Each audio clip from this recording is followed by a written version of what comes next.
negara ini adalah negara yang berdasar konstitusi, negara religious nation state, negara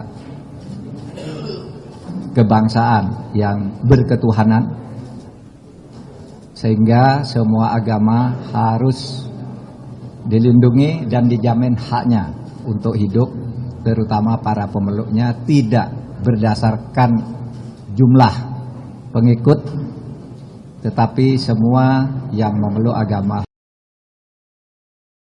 sesuai dengan atau perintah konstitusi. Oleh sebab itu negara harus hadir dengan cara-cara yang paling mungkin dilakukan.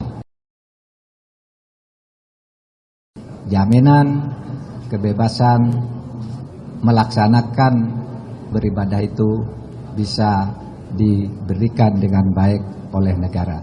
Nah, salah satu cara tadi yang dilakukan oleh Pak Bima beserta teman-teman masyarakat di Kota Bogor ini adalah dialog, kemudian memetakan masalahnya sesuai dengan arahan Pak Tito tadi, dan kemudian selesai juga. Tetapi semua cara bisa ditempuh agar negara selalu hadir untuk menjamin kebebasan warga negara memeluk agama dan beribadah menurut agamanya masing-masing saja.